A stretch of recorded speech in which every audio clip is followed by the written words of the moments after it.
Sa Ilocos Norte, nakilalang baluarte ng pamilya Marcos na piling simulan ng tambalan ni na Senator Miriam Defensor Santiago at Senator Bongbong Marcos ang kanilang proclamation rally. May mahigit 300,000 rehistradong botante ang Ilocos Norte at may mataas na voter turnout na umabot sa halos 83% noong eleksyon 2013. At live mula sa Vigan sa Ilocos Sur, may report si Rafi Tima.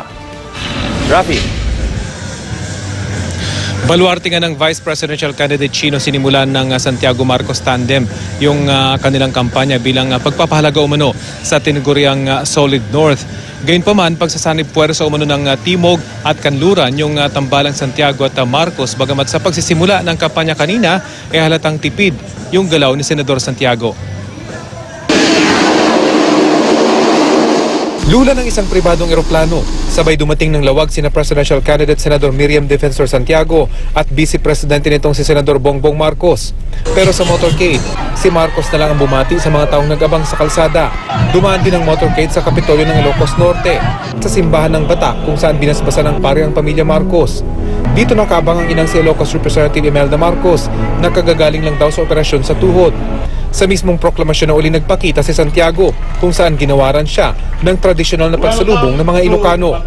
Welcome to Ilocos Norte, Senator Miriam Defensor Santiago. On the first day, I came here because I've always admired Ilocanos. To signify my wholehearted support for Bongbong Marcos as the next Vice President. If I'm elected president and something happens to me, we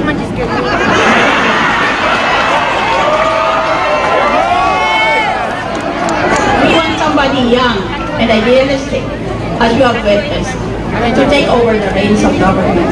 May ilang minuto lang nagsalita si Santiago. Sa mga susunod na araw na lang daw niya ididetalye ang kanyang plataforma. Pero may pahapyaw na siya sa mga magdanakaw sa gobyerno na patatayuan daw niya ng mga bagong kulungan. Pili sila ng kulungan nila. Merong ordinaryo, merong business class, first class. Pero kulong sila lahat. Ang kanyang vice presidente naman, kita ang sigla sa simula ng kampanya. Sa harap ng ina at kapatid na si Governor Amy Marcos, pahiwatig ni Marcos Jr. na ipagpapatuloy niya ang anyay magagandang nagawa ng ama. Masasabi ulit natin na tayo ay isang bansa, tayo ay may isang diwa, tayo ay may isang gawa.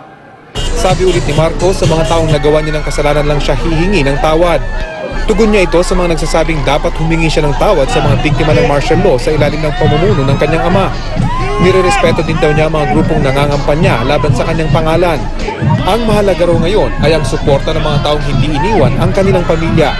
Your son, the son of Ilocandia, stands before you and I present myself once more at the service of the people. Matapos ang proclamation rally, dumalo sina Santiago at Marcos sa isang student forum sa Mariano Marcos State University. Temang eleksyon naman ang pick-up lines na ipinamalas ni Senador Santiago. Wala akong pakialam kung sinong iboboto mo. Basta sana sa akin ang boto ng mga magulang mo. Hindi na tinapos ng senadora ang question and answer sa student forum para bumalik ng Maynila kaugnay ng iba pa raw niyang commitment. Kaya naman muling tinanong ng media ang estado ng kanyang kalusugan. That depends on you. I am Indonesian, meaning to say the cancer has been stopped.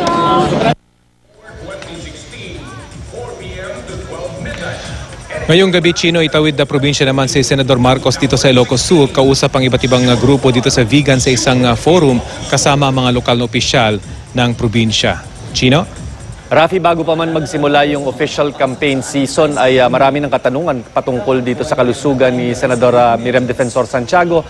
Malinaw na ba sa ngayon kung anong magiging papel niya o gaano siya kadalas sumama dito sa mga sortie na gagawin sa buong bansa?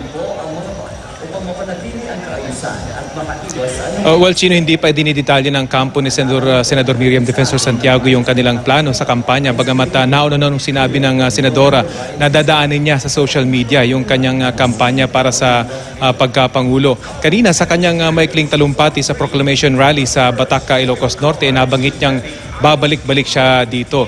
Pero sa kung gaano kadalas pisikal na lalabas ang senadora, sa ngayon mismong si Senadora Santiago na lang ang makapagsasabi, Chino. Maraming salamat, Rafi Tima.